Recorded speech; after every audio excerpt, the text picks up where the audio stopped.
Hey there VC, Mick back. This time with a special on Australian double albums. This has been inspired by Vinyl Richie's recent series, and as such I'll be abiding by Vinyl Richie's rules, which included no Dulux reissues, so the Apartments are out with their Dulux reissue of the Evening Visits because it's got demos on it. The Church are out with their Hindsight compilation album from the late 80s with its fantastic psychedelic artwork included in the inners as well. How good's that if you're into Paisley Underground? The Aints are out with their Live at Sarah Sands album on the wonderful LCMR label run by the great man himself, Donna Tararaj. And even Crozier and the Generator and their Transformer album is out because tracks on this album were selected from recordings of live shows and rehearsals conducted at Fish and Chip Studio between the dates of You've Got It and then redone on 4 tracks. So this great Australian weirdcore album out. Certainly one of the best synth-orientated avant-garde things to come out of Australia. Okay, so that sort of sets the scenes for what's been excluded. What do we have in? Okay, let's start off with The Lost Domain. Now, The Lost Domain are a Brisbane band that initially started off life as The Invisible Empire. Now, The Invisible Empire had connotations to various right-wing movements, so the band changed their name to The Lost Domain, and this was initially released as a cassette in a video box. These are from Brisbane, and I got to know this band in particular through meeting Dave McKinnon and attending record fairs with himself and the aforementioned Donat. And certainly Dave gave an education in all things pre-war blues, Blue Note, and shared the ramblings of a music person. We lost Dave a couple of years back, but we certainly remember him by this fantastic album, which was immortalised in vinyl by Negative Guest List Records.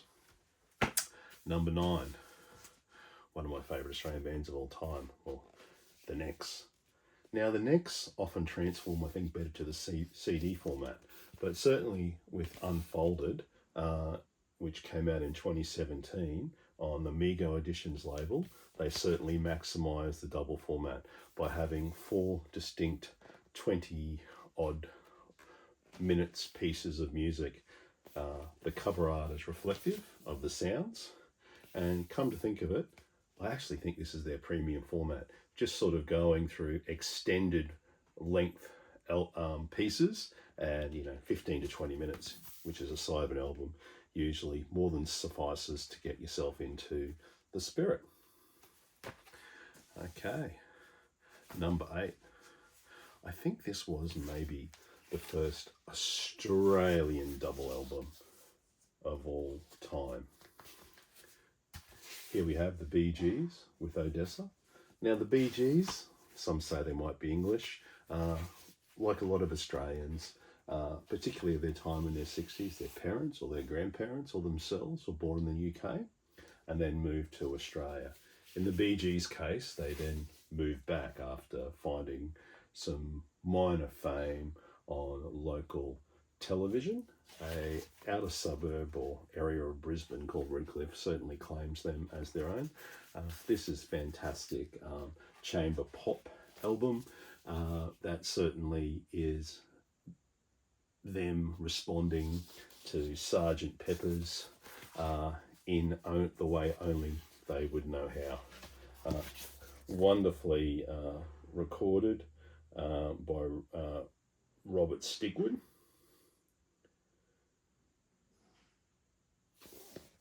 Certainly 60s Australia was never the same again. It's only in recent years this has become a classic as people have got over what I call the Bee Gees cringe. Okay, The Dirty Three. This was released on Touch and Go in 1998, And I could have chosen Horse Storage as well, but this one certainly is my favourite. Features a great track, Serena, which opens the album. So it's Mick Turner, Jim White, and Warren Ellis, who we'll later hear from in the Nick Cave album coming up.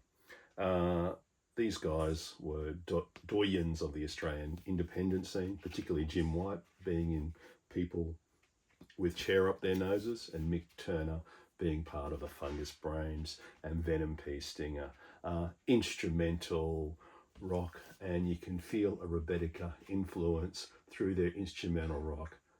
Probably the rock side of jazz, but also the jazz side of rock. Mick Turner's artwork does feature on the labels on the records, which just gives it that extra shine as a double. The next one up is a popular Australian artist, and I mean popular in the mainstream sense, and it's Paul Kelly and the Coloured Girls with their Gossip album. Paul Kelly played around the inner city band scenes of Melbourne, a little bit of Sydney, mainly Melbourne, and eventually set up on this roots type journey.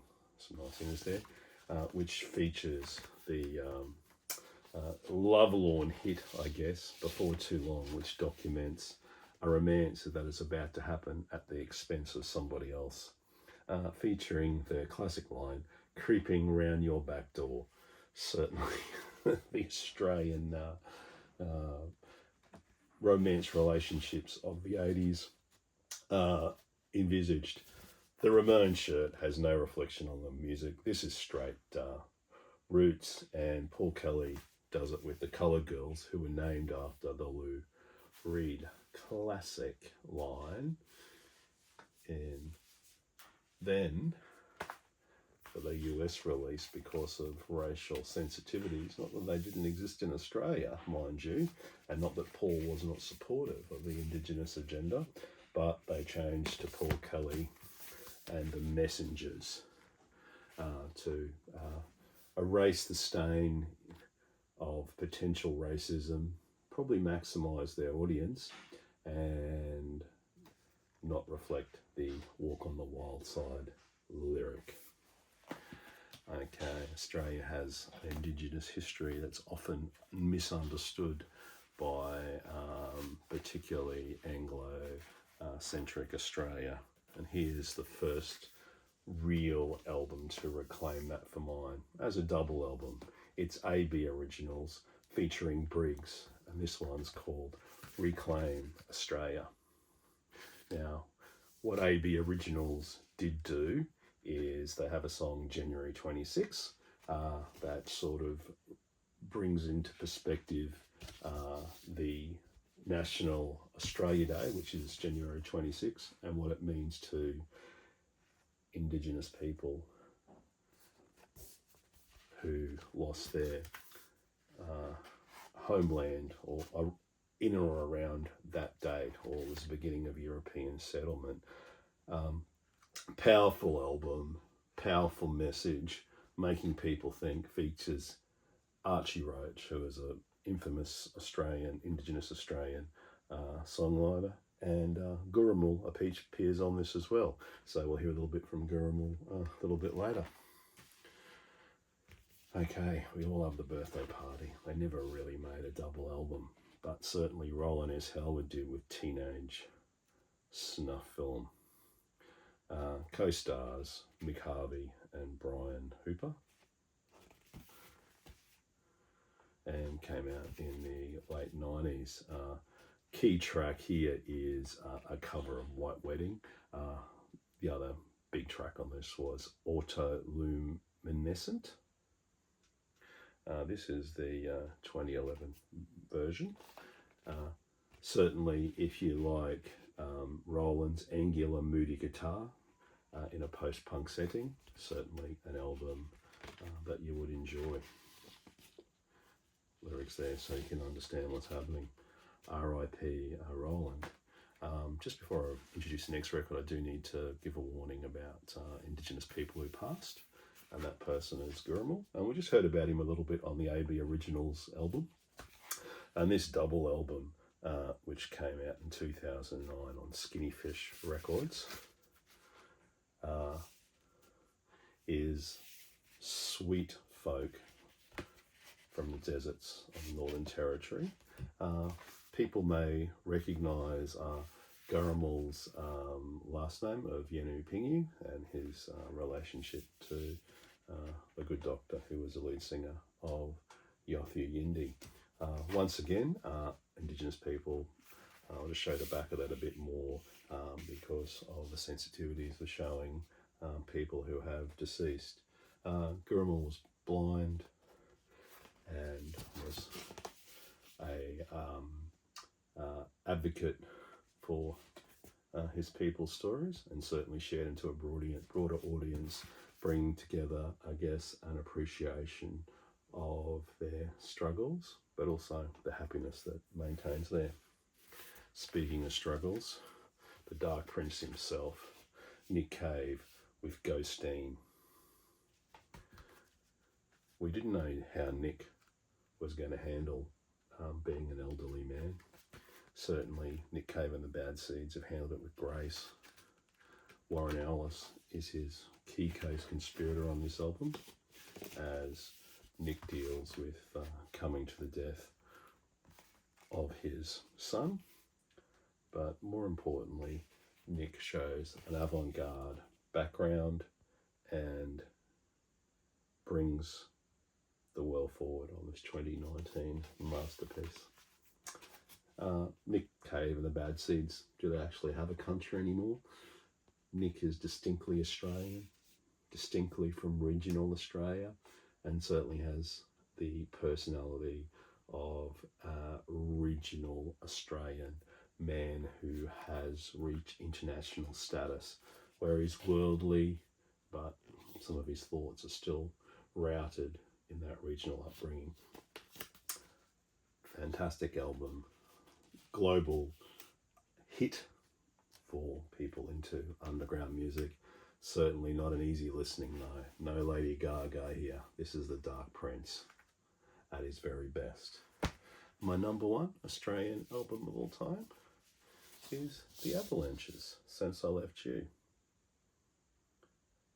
This album came out in 2000 and features a couple of 1,000 samples. Now, the Avalanches are definitely one of us. So if you're a record collector, you're in line with the Avalanches. So a bit like Shadow, they patched together thousands of samples, added a drum machine, but then turned it into a disco, easy listening opus. Nothing like this has been in Australia ever before. The patching together reflects the record stores from 97 to 99. The hit here was Frontier Psychiatrist, which featured big beats and some sort of scientific overlay, but ultimately you can hear the records of 1001 Australian op shops, junk stores and second-hand stalls being reflected here in this fantastic album. Hot tip, if you really like this album, and I do, the first CD version has a heap of samples which didn't quite make it through to the worldwide version, so make sure you get the Australian first release on Modular. Okay, thanks Vinyl Richie for a bit of inspiration there. Hopefully I kept by your rules, mate. And thanks to everyone for watching my top 10 Australian double albums of all time feature. Okay, see you soon.